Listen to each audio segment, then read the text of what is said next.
So it is almost getting ready.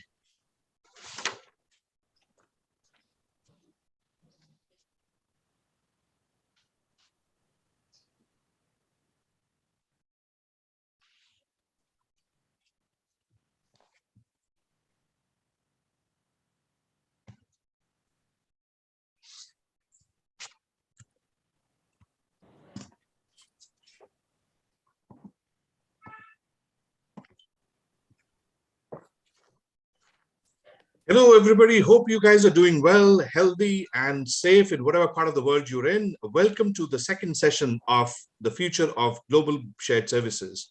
Today's topic is a very interesting one. It is, should GBS own big data analytics and marketing intelligence mechanics? As you know, one of the fundamental tenets of any shared services is that it's a human resource rich organization. The performance is based on providing a service and dependent on the professional ability of individuals to provide those services. Organization is hinged around knowledge management, skills, and human development. Incidentally, we see the same construct in the area of big data analytics as well as marketing intelligence mechanics. However, global shared services, in spite of having this natural advantage, have been largely reluctant to expand their services and get into the big data analytics space and marketing intelligence. And that's why we have this session that we're going to discuss today. And I've been joined by esteemed panelists from all over the world. Let me start with the most handsome person in this group, and that's Gopi Kotiswaran. The reason why he's handsome is because he's wearing a coat. Even otherwise. And then we have Rohit Bayana, who has also joined us from India, and then we have Syed El Adawi joining us from Brussels. So, ladies and gentlemen, without further ado, let me welcome the esteemed panelists and start with the introduction. So, Gopi, let's start with you. Yeah. Thanks for inviting Anirvan, and this is a topic that's close to my heart. But let me just introduce myself. I was a corporate executive, lived in 5 different countries. I traveled quite a lot, primarily with Johnson & Johnson and Philips. So I spent a lot of time in the Netherlands as a CEO of their wearables business before I relocated back to India and ran a data analytics company that we took public a few months ago called Latent View Analytics. So we are in a good moment right now. It just went public. It had a stellar IPO, one of the most oversubscribed in the stock market history of India. So I am passionate about data analytics, and I've also seen it from the client side. So hopefully I should be able to bring both these perspectives to this conversation today. Brilliant. Welcome, Gopi. And now let's move to Rohit here. Hi, good evening, good morning, everyone. Rohit Bayana. I'm with Lumis Partners. We are an operating investment firm. One of the areas for Lumis is, and I've been one of the co-founders of Lumis, built it after a long stint with General Electric Company. And GE, as many of you would know, was one of the harbingers of shared services. So seen that up close from that time. In Lumis, one of the areas I've been personally very passionate about is supply chain. And that's an interesting space for shared services because it's somewhere in the mid office, not really front office, definitely not back office. And therefore it kind of always lends itself to a room of ambiguity when it comes to how much of it can be leveraged as a shared service. So that's what makes me excited when Anirudh invited me. That's brilliant. Thanks, Rohit, and welcome to the panel. And now let's go to you, Syed. Thank you, gentlemen. Thank you, Anirvan. Syed El Adawi. I am actually the founder of the NLC Group. It's a consulting organization helping organizations with their digital transformation. But I have been in the BPO and the GBS world for more than 15 years with Citigroup and Genpact. And you know, digital data, I think I see more and more business models moving into data-driven, I would say, predictive models. Hence, you know, I'm so excited to be part of this and discuss with you guys and see, you know, learn a lot and share my, I would say, thoughts and opinions about the subject. Thank you. Thanks, Syed, and welcome to the panel discussion today. It's lovely to have all three of you gentlemen. Really honored to have such strong thought leaders in our discussion today. And I'm sure people who are watching us live or who will be watching this video later on would absolutely get lots of ideas, insights from you guys. So let's start with you, Gopi. You know, the topic that we're talking about here, and you've transcended from shared services into the analytics space. What's your take on the topic? I think it's an interesting topic, and my stance on this is very clear. I think GBS should own big data and should also be driving the marketing analytics part of it. Are we doing it now? Clearly not. But should we be doing it in the future? Definitely, because it lends itself beautifully for that, right? So, the technology, the people, the processes, all these things are something that GBS knows what to do, but they need to understand and live in the shoes of the client and really figure out what are the business challenges that the client has for them to step up to that level. But my stance is fairly clear. I genuinely believe GBS should be owning the big data along with the client. I mean, obviously, it's the client's going to be the leader in this, especially in the non-mission critical areas. I mean, there's no reason why GBS shouldn't own the entire thing and help with the marketing mix completely. Wonderful. Rohit, what's your take on the subject? I would say yes and no. It all depends on the organization, the brand, the company's culture, and its customer centricity, because business intelligence to a very large measure is closest to what go-to-market, customer outreach, that's where the commercial contract structuring, pricing analysis, all those things start playing in a big way. Well, there are other dimensions as well. So I think if that's how it's being looked upon, there is a big need for it to be closest to where the business is or the customer is. And if it's more about the leverage of big data analytics coming in from a viewpoint of productivity and efficiency, I think it can be, or it should be in GBS. Brilliant. I love to have a contrasting viewpoint, which is a good start to the conversation. Syed, how about you? What do you think? Well, also yes and no. So what I mean by that is that actually, when I look at what's happening in the world today, I mean, there are significant changes, and all these changes, all the digital transformation that is being driven, has an impact on the way GBS is being, managed, the way processes are managed, or data is being processed, or how people practices and technology are transforming. All that has an impact. And if GBS want to stay relevant, I think the GBS should move from being a source of cost savings through scale to a more source of competitive advantage and exceptional customer experience. I think that's a role that they can play, given the framework and the governance they have in place. That's a real role they can play, but they need to, I would say it, they need to own it. Wonderful. So I guess three sort of converging and yet opposing views here. So Gopi, to be fair, I'll have to go back to you for for your reaction to what the other two gentlemen said about the take on analytics and GBS.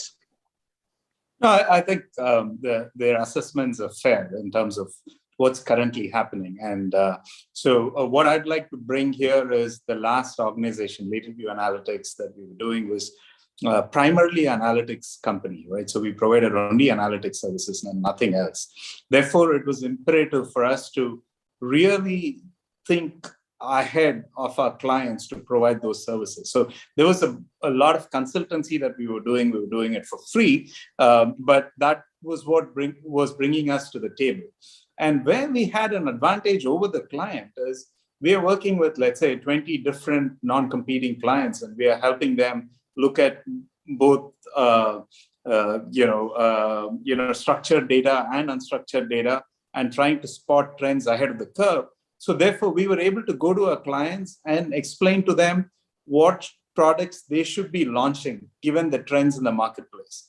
So that it was not easy. Obviously, our clients have much more knowledge than us, but we were able to catch a few things that they missed, and they would call us and say, how you mentioned this, 18 months ago, and that's coming up. So how did you spot it? And obviously, the challenge here is we really needed to understand their business for us to go and predict to them what's going to be a trend there. But once you do that, they respect you so much, they involve you in their entire digital transformation process. They get you on board, your people are sitting on their teams, and they're going on their quarterly offsite, and they're discussing strategy with them. And our objective was to be the trusted analytics partner. It's never easy, but it's possible to do it. And the reason I feel GBS has a chance is because you're working with multiple clients, and the technologies are changing so fast that you have experience with multiple technologies. Whereas the client, when they set up their own in-house team, it's cutting edge the time they set it up. But within 18 months or 36 months, they seem like dinosaurs because they're working on some project which, and the technology has changed. They're working on something else, and they would come back to us and say, how do you compare product X versus product Y versus product? Because we are working with multiple clients and we are agnostic to products, we are working on multiple products. So that gives us a slight edge. But the transformation needed for our organization to even have the conversation with the client is non-trivial. So when the two of them say no, they're probably being most realistic, and the part of the answer that says no is most realistic and what's grounded. But is it possible for you to push the agenda and move forward? Because we were a standalone analytics company and we had no choice, we were pushing ourselves in. One of our challenges was to go to the client and show them something that they did not know or about their business. And whenever we did that, they would give us a lot of normal work that we could do for a long time, right? But we had to really go there and prove ourselves, saying, we are thinking for you and we are in your shoes and we are looking at things. So that's kind of, because we did not have a large business and we focused only on analytics. We were forced to do some of these things very early in our company's life. Yeah, that makes sense. That makes sense. Now, and again, I'm going to ask this question to Rohit, because you guys have similar structures. You play in the analytics space. What we find is many times in the global shared services is that the human intelligence, or the ability, the professional ability of people quite often surpasses the current setup of global shared services. In other words, let's say when people start their career, or when people start working with the global shared services, they often end up working on the transactional and the administrative side of things. But as they gain more knowledge about the business as it's being done, whether they work with the finance department of an organization, or HR or IT or any of the other functions, they start developing this business acumen. That business acumen often does not get fully utilized or used in many cases. I'm not saying all cases, but in many cases, right? Rohit, you've been in the analytics space as well, and you have a large team of people sitting in India who do the let's say not the back office, the analytics. You moved away from pure play back office to more like a middle office. How was that journey, and why can't normal shared services traverse that journey? So, Anirvan, that's a great question. And let me just again come to mid office in context of the whole continuum. So, front office, customer facing, mid office, operations, supply chain, etc. Back office, everything to do with functional work, finance, operations, support, so to speak. The way I see it is, across the board, we have tools and users, right? In some places, there's an interspersion of super users. So in the front office, there'll be tools which will be very sophisticated, obviously, because you're trying to really disrupt the market from pricing to product to, competitive dynamics. And whenever you're getting on tools to work for whatever, from CRM to what have you, you would typically see a consulting layer come in with super users. And very often you would want to bring in the super users into your own company because you want to own that. So eventually you want the tools to be in the hands of your own super users or your own users. You want to take the consulting layer out. That's the front office. Before I come to the mid office, I'll go to the back office. And this is purely my view. So in the back office, you want tools in the hands of users. You don't want super users to come in when they were being deployed or ever. And by the way, eventually you will want users to go away. You want just tools. You want your bots and you want the engines to keep cranking. Now, when that happens is a separate thing, but that's the eventual end state.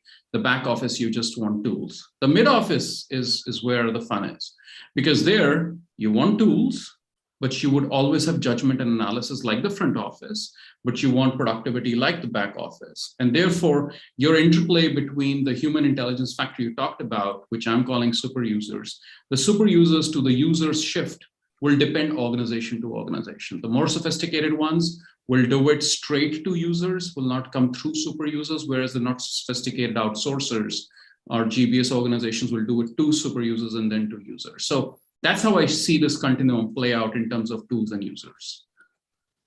That's a great point. That's a great underlying factor that you just highlighted. Syed, you've been involved in the shared services space, but not necessarily in the analytics, as I understood, right? But you know the capability of individuals who are in the shared services, and many of them have been able to have tremendously good career, both within and outside of shared services. What's your take on the owning up big data analytics and marketing intelligence by global shared services? Yeah, the way I look at it is that, because of all this transformation, digitalization, is that, the chunk, the most of the transactional activities, I would say, processes, somehow are going to be automated, digitized, robotized. There are studies saying that between the 60–80% of all, the work will be somehow, in that area, transactional activities will be automated. So then the future of work in that area will be more managed by exception, right? So, and by definition, you will go more and more to a kind of super user, as Rohit has elaborated. And then you see, I would say, new roles emerging like RPA expert, data scientist, data analyst, an expert in innovation. So for me, it's clearly, as I mentioned earlier, is that if the GBS is, really want to stay relevant in the future, they need to take that route. They need really to be much more, digital savvy. And let's take an example of finance and accounting, right? There is so much data in there. Right now, still a lot of people are asking themselves many questions about what AI is really, for example, how we will handle this black box. What is the difference between Excel models and AI? Are my processes data compatible with AI or not? So there is a lot of questioning, but the journey already started, and they need to move that direction, I would say. That's my view. I hope that's clear. Yeah, no, I think you've highlighted a very important point, which is the journey has already started. Because literally, if you see the shared services, journey, essentially picked up, accelerated in the 90s and early 2000s, where the cost arbitrage became a large competitive play for many businesses. But apart from, let's say, RPA, robotic process automation, that happened around 2015, 2014, not much has changed or transformed the shared services world in a big way, right? What we also see is that because of the technology developments, evolution, that less and less work, transactional and administrative work, necessarily needs a lot of human intellect capital and more of rule-based. And whenever you get something which is more rule-based, which is more in a controlled environment, it is only a matter of time that it gets taken up by machines versus human beings, right? Given this, and Rohit, you mentioned about the front office, the middle office. It would be natural for organizations to start developing skills, expand upon their existing GBS or GSS, global shared service structure, to start developing those skills. Why would an organization not do that versus do that? So this would be the next round of discussion. And again, any one of you can sort of take that on, which is on the skills required to expand into the new zone, the front office and the mid office, and why should versus should not GBS look into it. You want me to go ahead? Sure. So the question is, where should GBS really expand its frontiers with skill augmentation? Yeah, I mean, especially given the fact that a lot of the transactional and the administrative work, which a traditional shared services does, is likely to be moved to a more automated, more digitized way.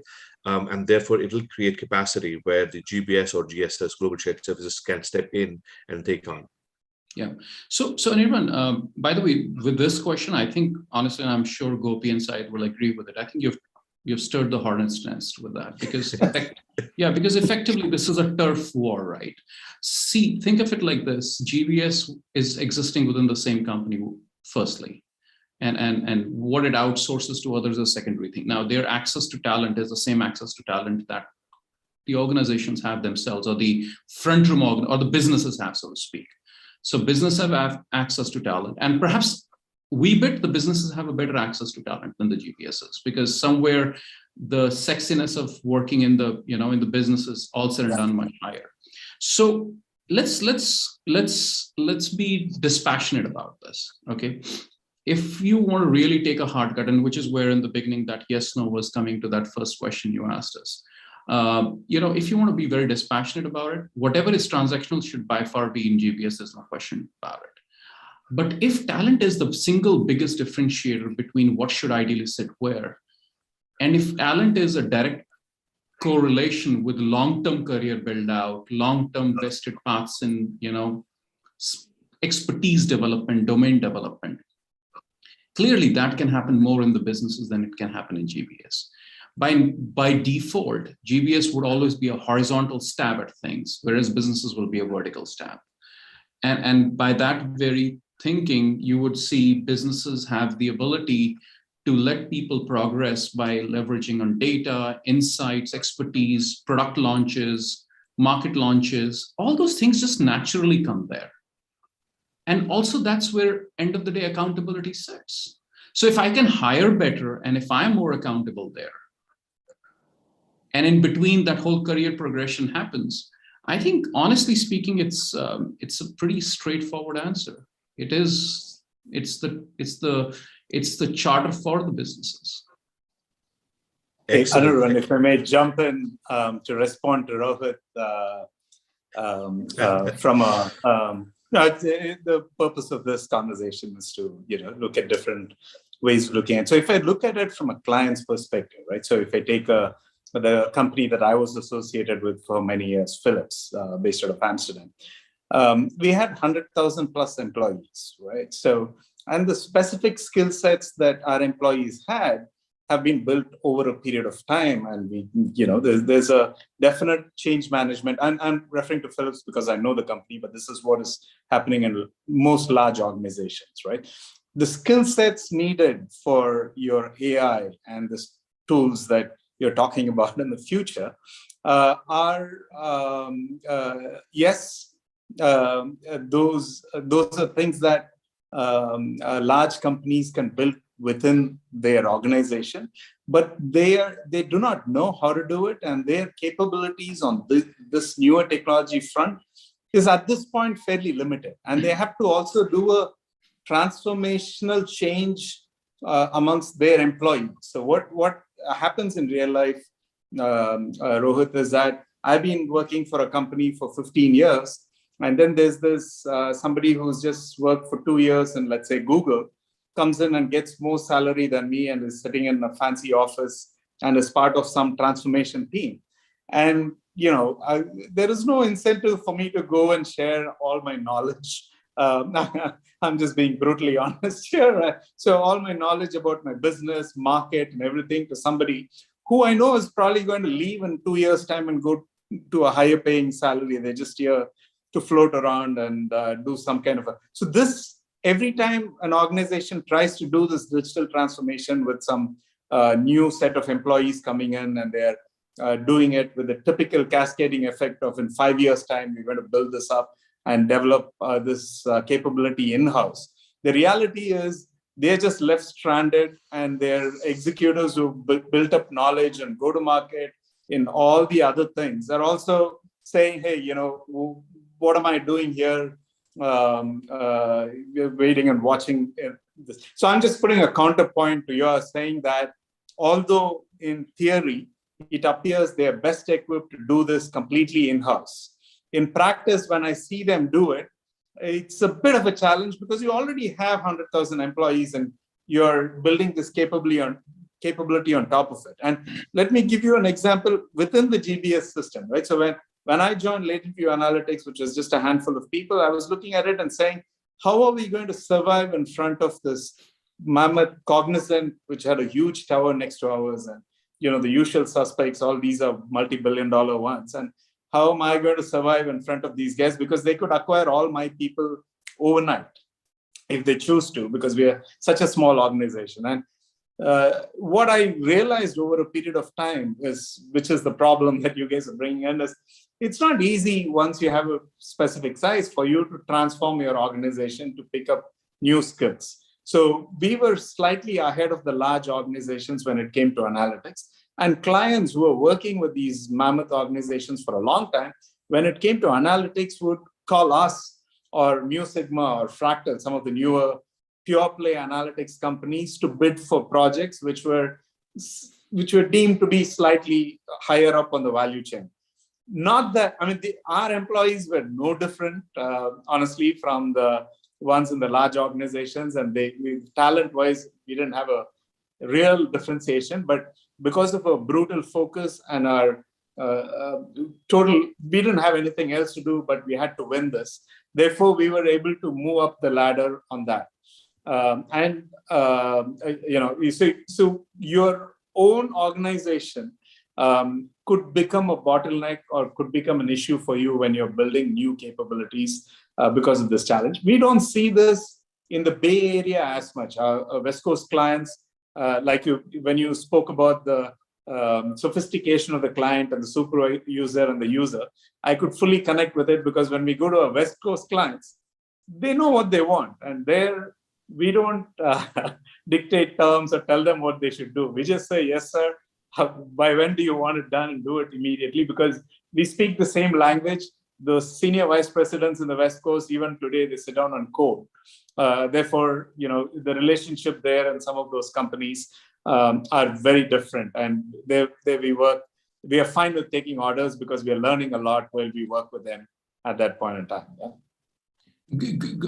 Anirvan, allow me to just make one little point, and I hope you're fine with this interaction, Anirvan. That's the format we love, because I'm also going to contribute instead of being a facilitator. I'll also share my points of view. Yeah. So Gopi, I love what you said, by the way, and I think that the subtle difference, Gopi, is in GBS versus a company fueled and birthed as an entrepreneur, which Latent View was.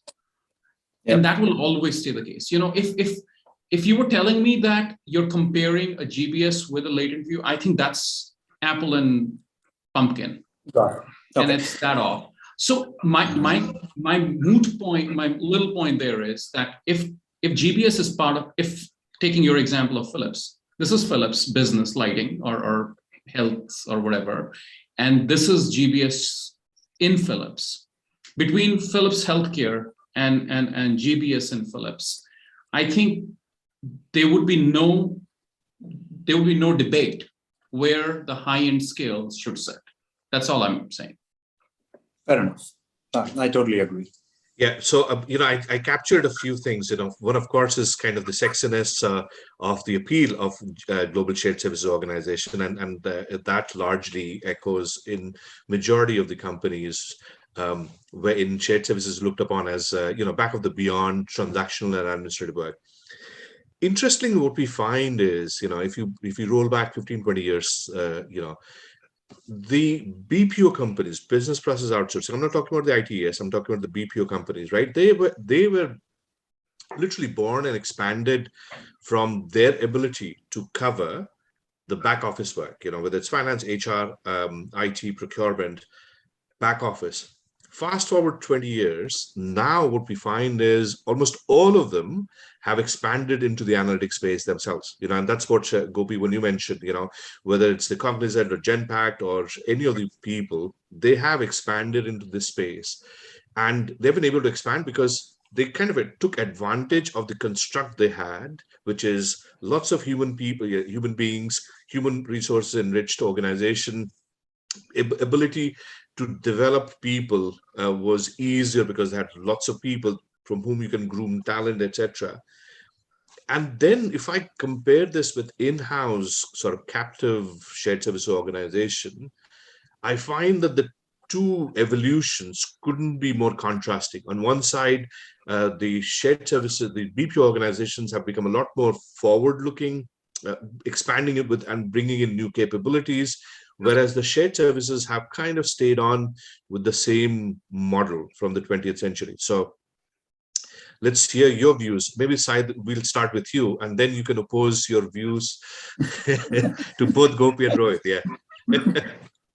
Yeah. So I have worked in both organizations. So I've worked at the GBS in a large bank, Citibank, and I worked for Genpact, and I completely agree. I think I see a big differentiation and a big transformation happening today in across all BPO players actually. And one thought I have, maybe just to pass it through you guys. So will it not be the case that workforce will be much more on demand? Which means, concept like gig workforce or bot workforce and temp workforce will become much more dominant. And then, it could be a kind of hybrid model. You have an in-house GBS, and then, you have, an external provider that will help you in specific areas where you need them. I think probably that's the best.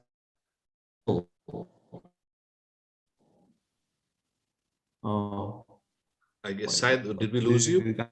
Guys think about that? Syed, I guess we lost you for a few seconds. Are you back with us, Syed? We lost you for a few seconds. Yeah, I'm back. Do you hear me? Yes. Yes. Yes, if you just repeat the last, let's say, couple of sentences, yeah. Yeah, the last couple of sentences. So I was saying that, I see a trend that the workforce will be much more on demand. And that a hybrid model between an internal GBS organization and an external BPO player, where you get access to talent when you really need it.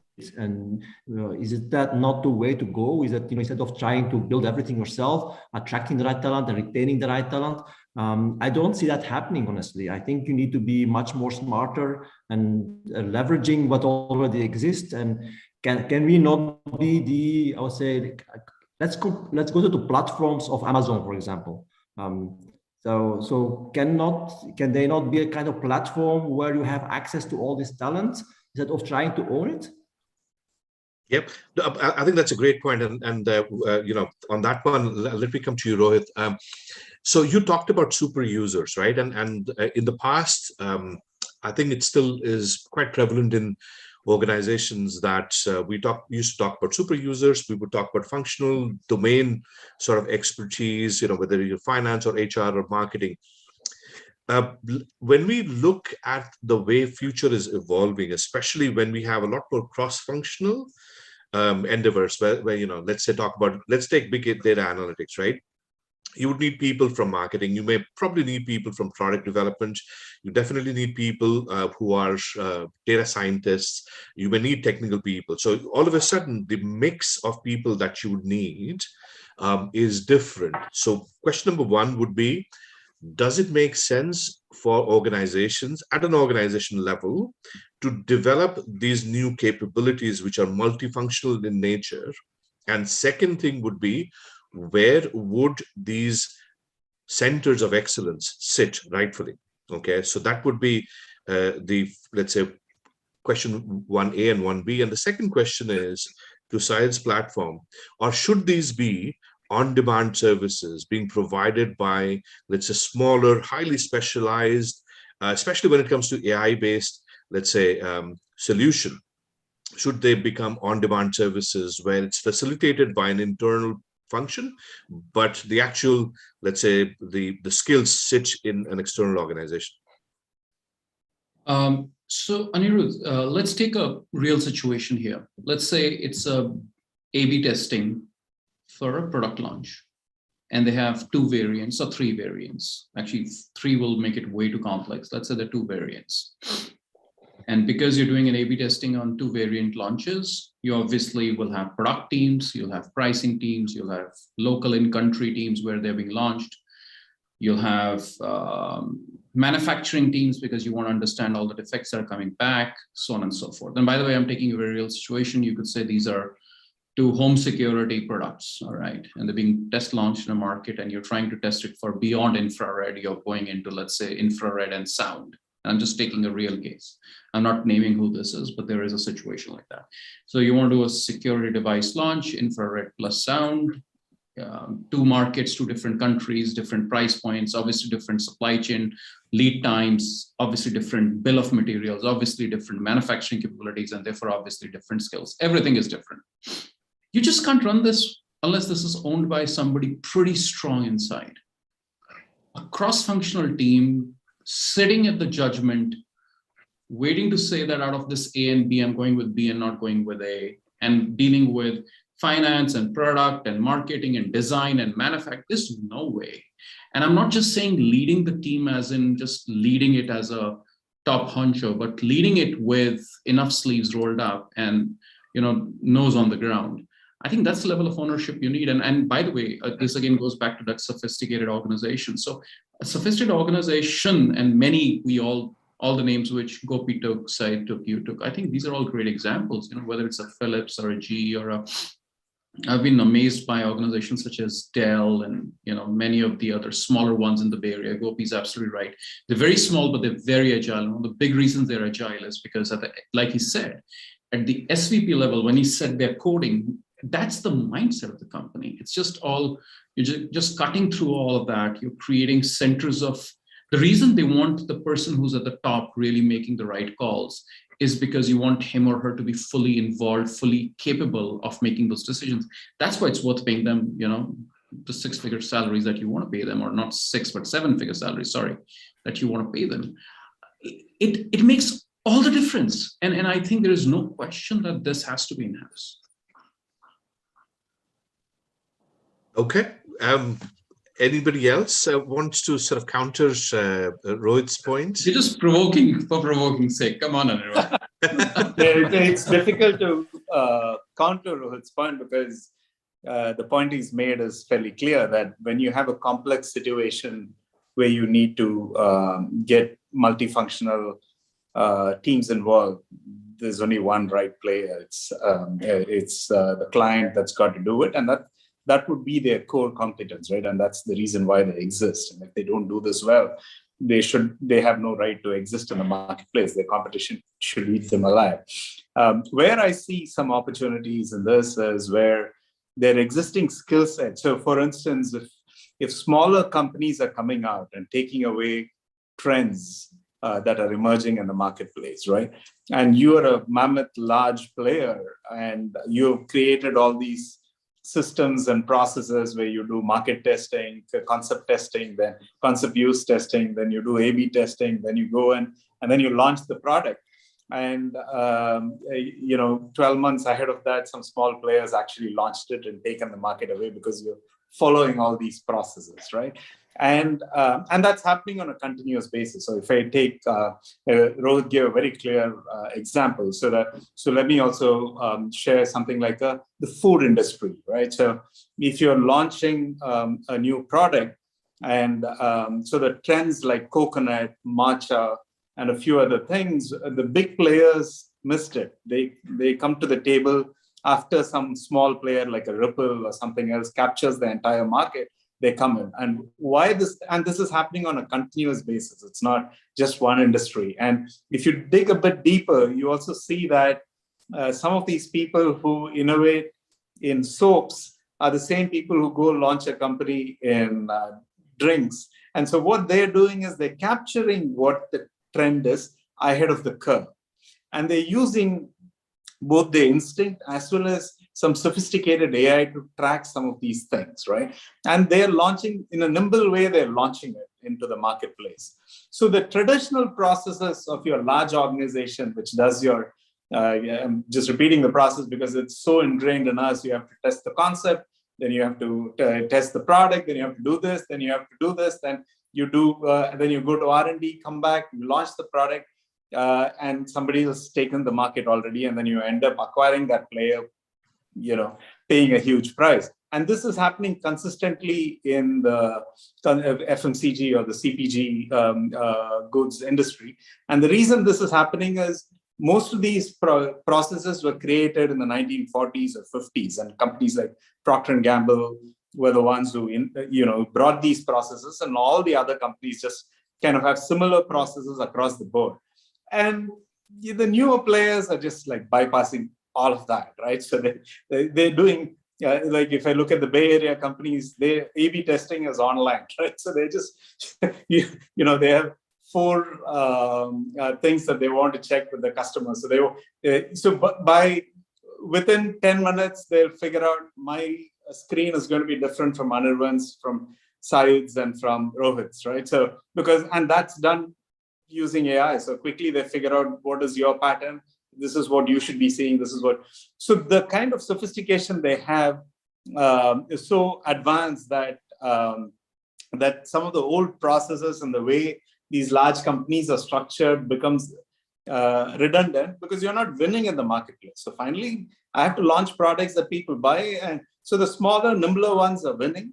And if I take the cosmetics industry, no different. So today, if you're an influencer and you have a bunch of followers, you can launch your own eyeliner or whatever very quickly, and you're going to make the big guys run for their money because the latest trend, and by the time they figure out this is the trend, this has gone by and the new one's coming in, right? So the speed and agility required even to survive for the big players, the newer technologies can bring it to them, but it's difficult. I mean, it's fairly challenging for them to get these in-house and actually deliver on this and come up with relevant new products that succeed in the marketplace. And this is a struggle that we find with most of our clients. Most of our clients struggle with innovation, launching products. And if somebody else can step in and help them with that, they'd be more than willing to accept the services and even pay for it in a big way. And the skill sets are not that common. I mean, we are probably saying the same points, but depending on the market, industry, and the sophistication of the client, there might be opportunities for outsiders to play this role, even though these companies appear to have all the history and the record of being successful in the past 50 years or 100 years. But they're struggling today because they're not moving fast enough. And Sure. Their own processes and systems are coming in the way of them moving fast enough. Right. Sure. No, absolutely. I think brilliant. And let me kind of play it back for you guys with a bit of a devil's advocate here, right? Gopi, you and Rohit, you both have analytics companies that are under part of your portfolio, right? And I'm assuming these analytics companies do provide competitive advantage to your clients, and that's why you're in business. So the thing is, not everybody will be in a position to develop that core competency. And just amplifying what Rohit, what you said about those decision makings, those A/B testings. Yes, you need to have a core team, central team that understands what needs to happen, what should be expected versus and have the ability to analyze the results and quickly make decisions. But the mechanics of it, the analytics which is underneath that, does not necessarily need to be in-house. It can still be done by somebody else, as long as you closely collaborate on that. I mean, let me hear your your reflection on that topic that or that point that I just mentioned. I agree, and I think Gopi just made a brilliant point. I think that whole if I pick what he said as product launches or market launches, and then the speed with which intuition and quick insights from the market were working for an agile small company cannot work for a large company. It just doesn't come. Your bureaucratic structures will keep you away. Therefore, their proxy to having that agility is by having a partner. And that partner, and I'm now going to make a very controversial point, that partner cannot be in-house GBS. For the simple reason that then you're caught in that same bureaucracy. So that partner has to be and you know what, honestly, everyone, I've seen so many companies now, you've met On Process. These guys were, our Boston company. They work with about 70 of Fortune 200 or 500, whatever it is, but they work with a big set. And I know that those companies, their agility, their go-to-market speed is both a necessity in terms of how their internal processes are set, as well as on how much they can leverage internal intelligence. So if I have to look at latent view, like Gopi said, and I'm a big company, I'm X, and as X, because I don't want to name who X is, but I'm X, and I want to work with latent view. I'm much better working with latent view, and I'll see name after name after name, all of them working with the latent view rather than working with GBS, which is working with latent view. By the way, GBS will also work with latent view. I'm not saying they won't, but those will be for the ground projects, whereas the businesses will be running that for market launches with the air projects and the space projects. So, the ground and the sea projects can keep happening with GBS. Let's be candid about it. Whereas the air and the space projects will always have to be led by the businesses, and the businesses will directly work with smart companies like Latent View. By the way, this has become a publicity for Latent View. So Gopi, some shares should come my way.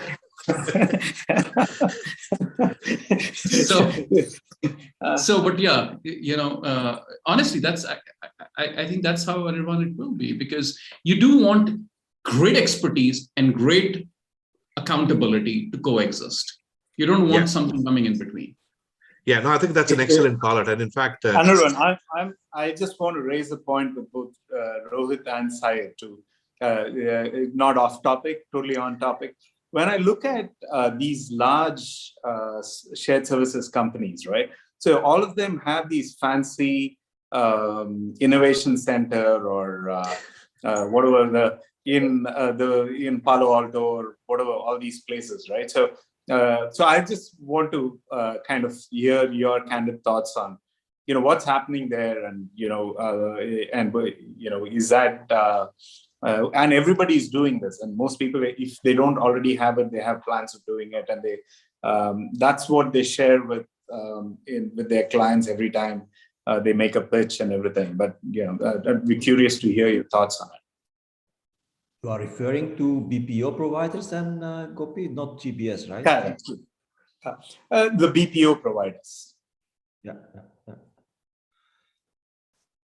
Yeah, I have seen that, from a previous employer, and we had innovation centers in many, I would say, regions in the world, in the US, actually even one in Europe. It was quite uncommon.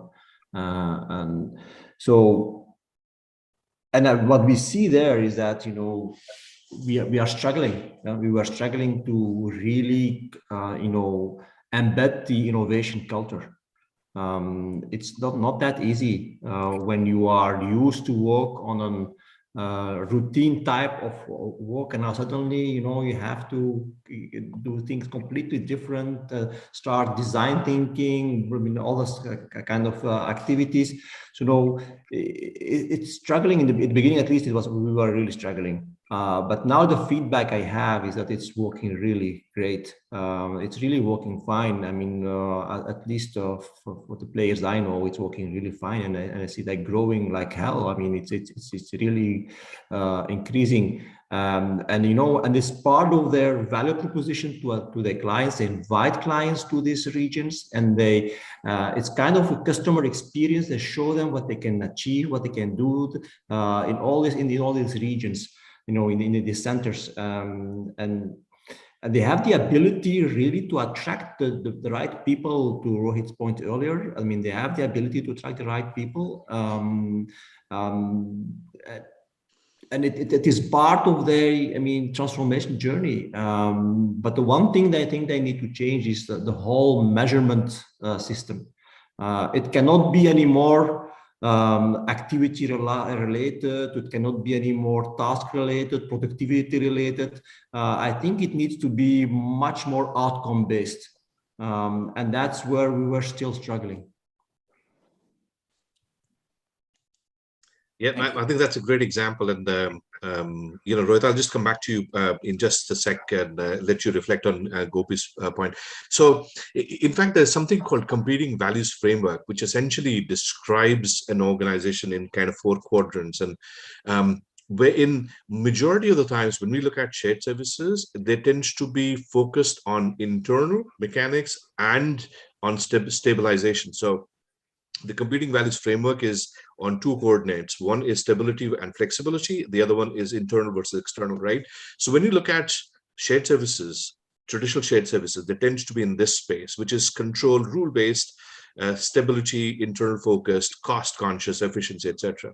But the moment you start looking at a company, that's why the disruptors come in, which is external focused, flexibility, agility, all of that stuff, that comes in what they call create. So it's a very interesting framework to look at, compare and contrast the evolution of companies. On that example of setting up in Palo Alto, I think we have seen examples which can go either way, right? So one of the big companies that both Rohit and I were involved in the past had tremendous success when it came to setting up R&D centers, whether it was in India or in Europe, also in Northeast America, right?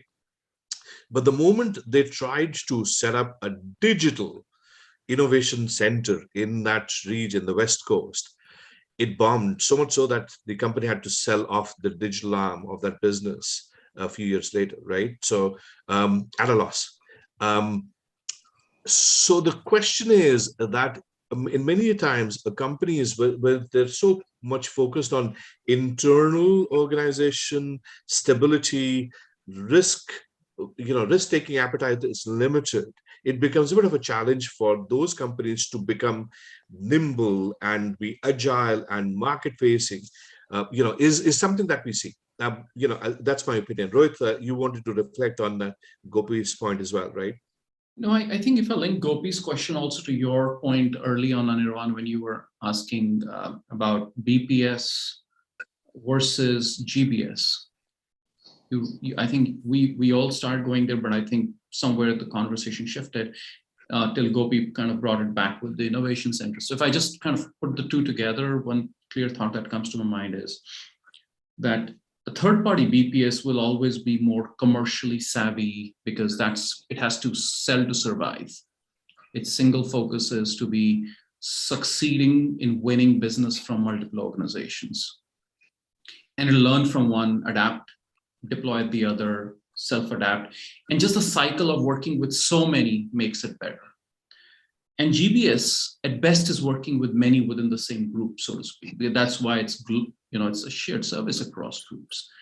I think it's just the exposure element, right? What are you exposed to? Are you exposed to 5 of the same genetic gene pool, or are you exposed to 50 of different species of animals, and therefore you'll evolve to become the most sophisticated amphibian that will live past a nuclear holocaust. So literally, that's how I think one of the two of you, the Gopi or you and everyone made that point. I think BPS, whoever made that point was spot on, right?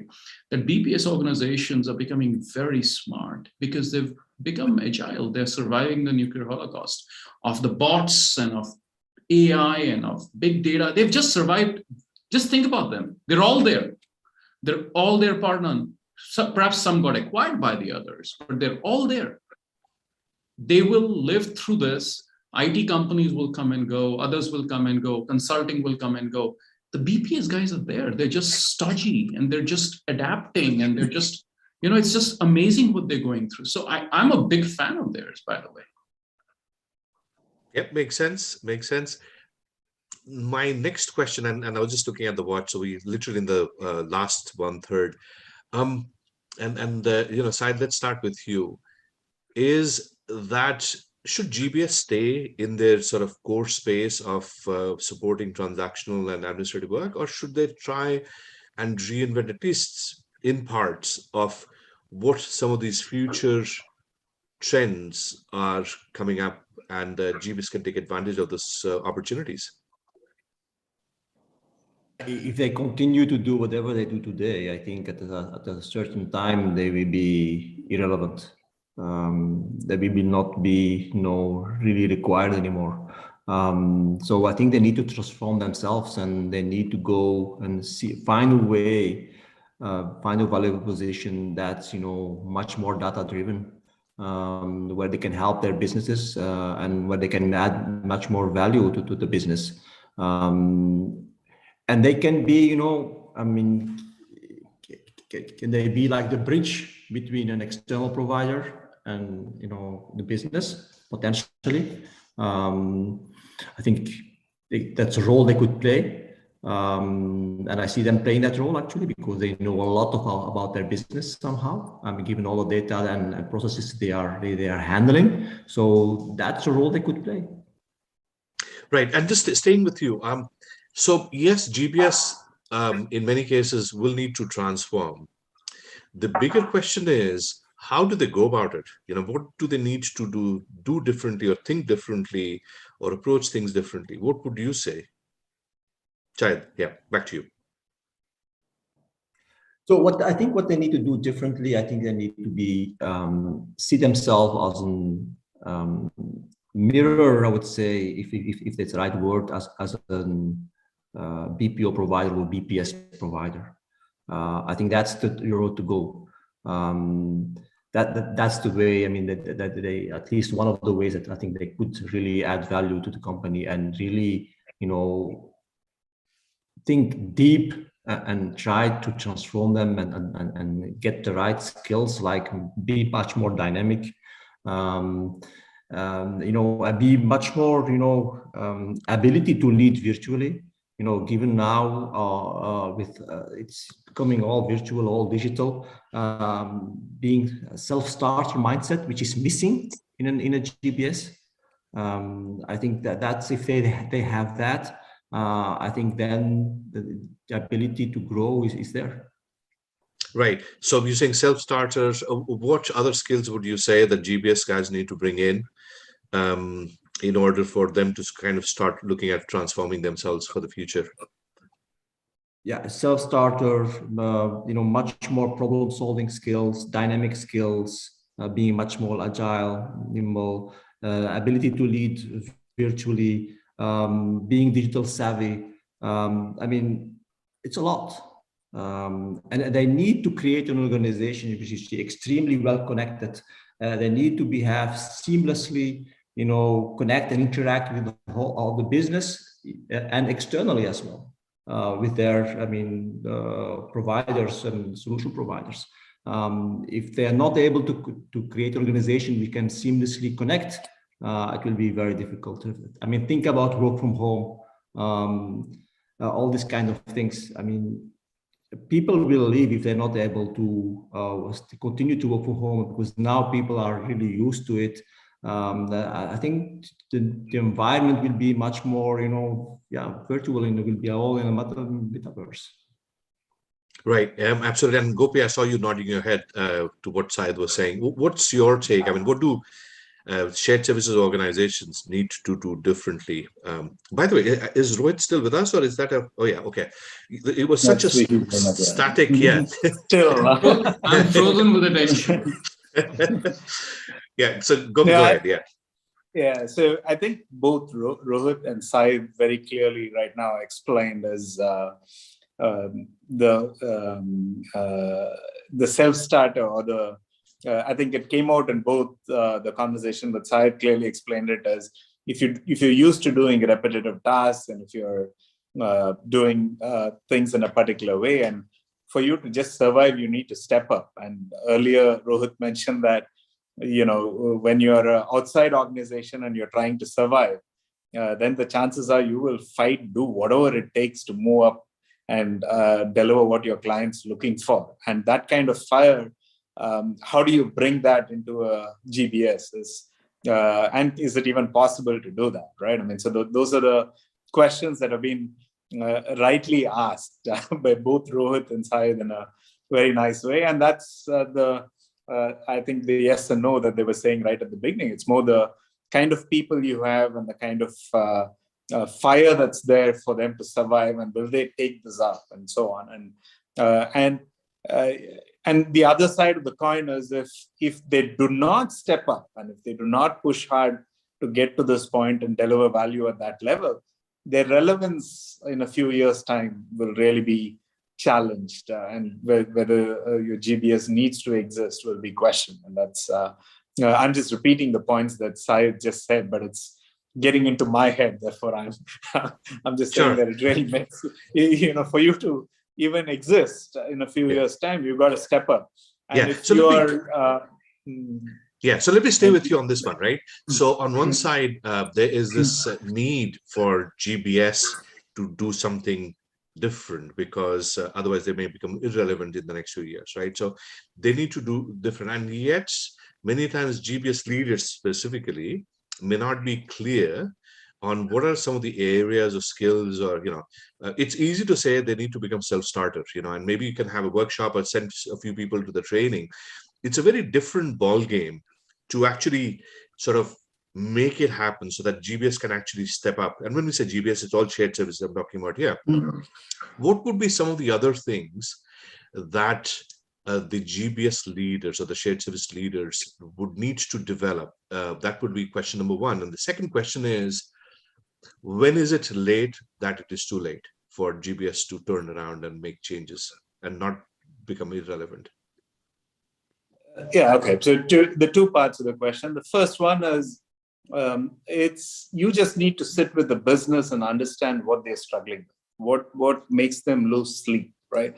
And are you working on those topics that the business leaders are struggling with, right? So they're not losing sleep over whether the transaction has been done or those kind of things have been done, right? So they're losing sleep over something, and can you be relevant to that?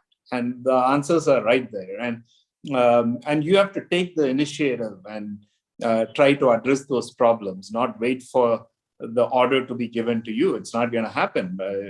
That's the first thing is you need to have the fire to go find out you have access to these business leaders, and you need to find out what are the problems that they have, what are they struggling with? Is it innovation? It's this, how can your organization step up and deliver that?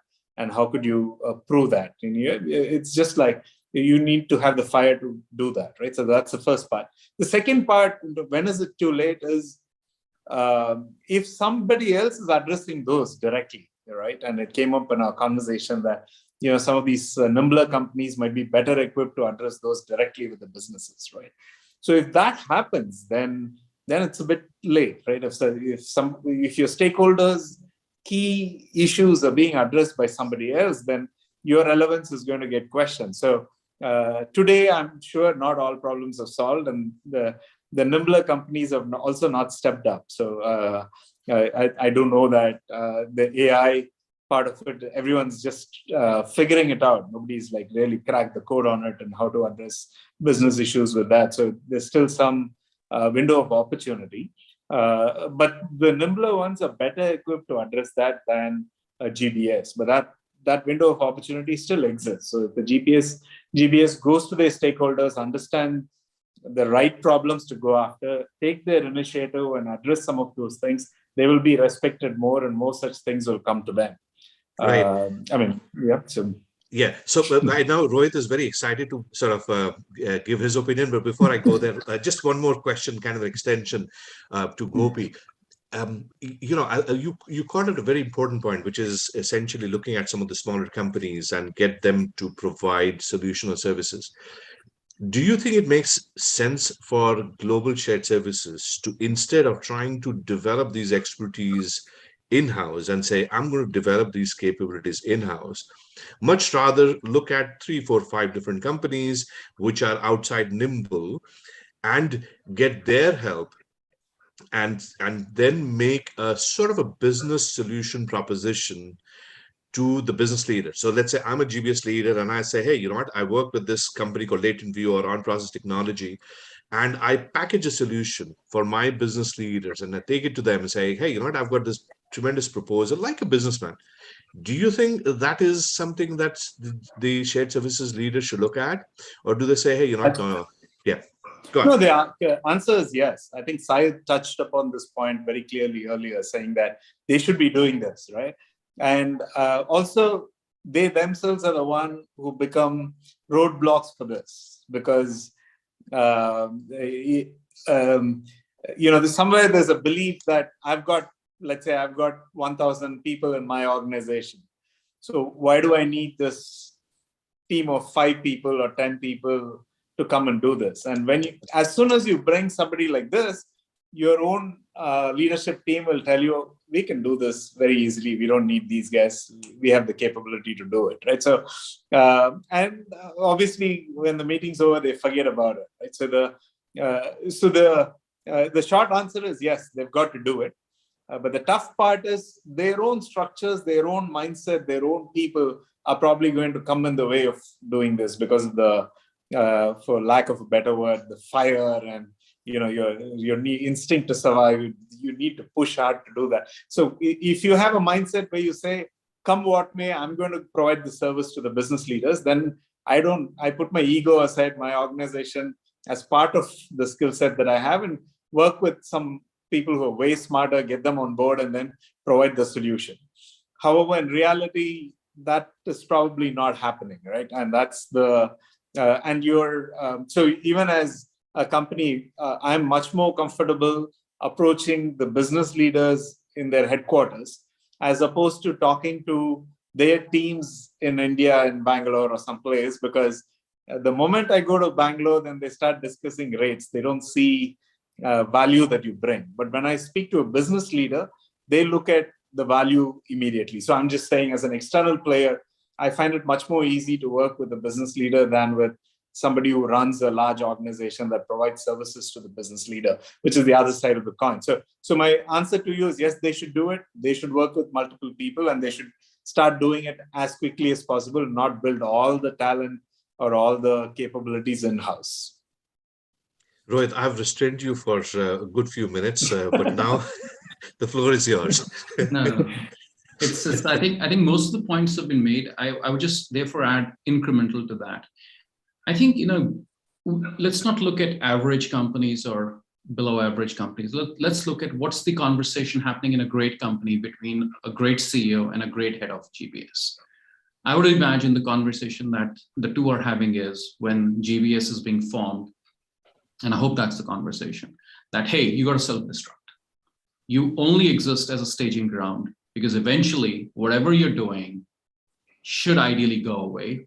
So your job is take the pieces, standardize them, consolidate them, take the cost out in the short term, create stable processes, transform them, digitize them. And then, you know what? Part of that digitization is here to stay with us. Part of the labor is to go away. And either you become a different company and go list like a Genpact, or you become a different company and get acquired by XYZ, like CSC, or third thing, you go just, you self-dissolve and somebody just takes pieces out of you again. So whatever be the thing, eventually the reason why shared services or GBSs in the world are getting created should never be because they are here to stay 50 years from today. That's actually, if 50 years from today, any company that created them, those are still around, trust me, it was just because that was a bad decision by a bad leader with a bad GBS guy who set the wrong design principles. I love it the way you kind of described it, which is the setup. So, and this is literally we going into the last round. What's the future look like? Should GBS transform itself and call it the transformation office, or should it be something else? 5 to 10 years down the line, what do you guys think would be the state of GBS? So maybe we start with Syed, go ahead. Yeah. No, I just want to say, I think, and I hope they can make it to be a transformation factory, actually. Position themselves as a catalyst for enterprise-wide digital transformation. Not really being the catalyst really to drive the change, to help drive the change and enable, the growth that they're looking for. That's my 2 cents on it. Yeah, no, I think that absolutely makes sense, because literally, if you look at GBS, GBS could have been a knowledge, let's say, factory or knowledge center of an organization. GBS could be the center of expertise. GBS could have been the transformation office or the operational excellence office of an organization. And yet, largely, GBS remains GBS, or shared service remains shared services. So completely echo that thought. Gopi, what do you think? Yeah, I think the catalyst is a good one, because that helps you put it together. So I totally agree with Syed.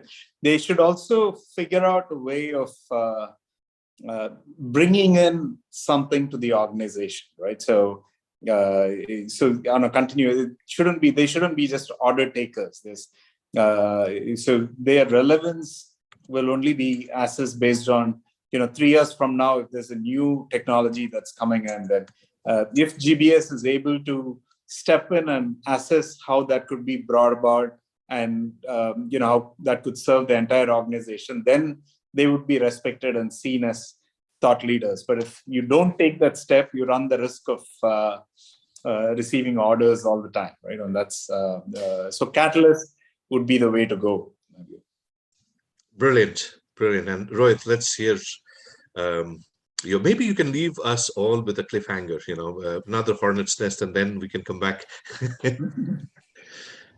So, I think, with all respect to Gopi and Syed, I think catalyst or transformation is perhaps one of the big reasons why GBS has overreached their mandate, honestly speaking. I think that's where they created that internal problem where did the business own the mandate or the GBS own the mandate? I would say GBS's job is they're the chief weight loss officers.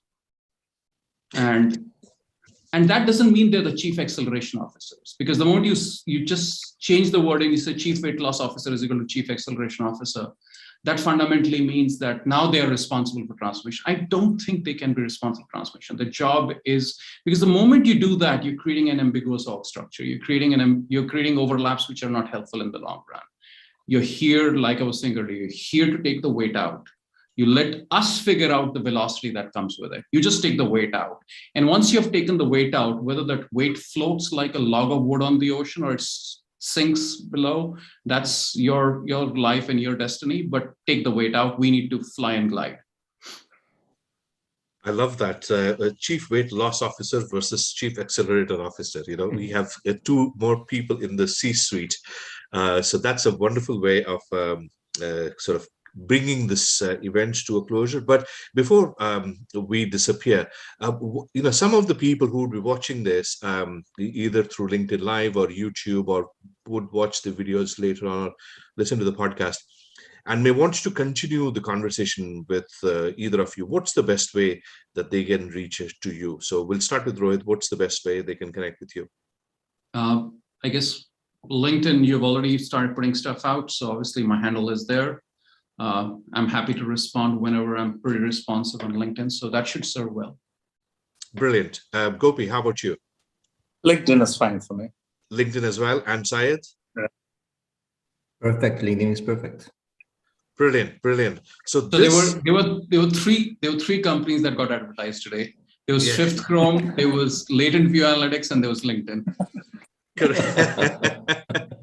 Well, you could have done the same for OnProcess and Lumis as well, but we will absolutely do that later on. That's why not about the IPO for the next session. For the next session, yeah. It's not product placement in your case. It is the content sexiness that you bring in, Rohit. So I'm absolutely thrilled with that. So this I really enjoyed the session. I'm sure you guys did as well. So I would like to take this opportunity to thank all of you, Gopi Kodiswaran, Rohit Bayana, and Syed Adawi. This has been brilliant. The topic was, should GBS take on the lead and start owning big data analytics and marketing intelligence mechanics. We had a wonderful session. I think we gave perspectives on all the different possibilities, work on the business versus working in the business. And that's a great way for people to certainly reflect their own position and start thinking about different possibilities. But one thing which has come out of this conversation is that the jury's still out. I don't think we have one answer to that question. So, ladies and gentlemen, with that, I would like to put our hands together through a virtual applause and thank our esteemed panelists. Thank you. Thank you. Thank you, guys. Thank you. Thank you. Thank you, Anurag.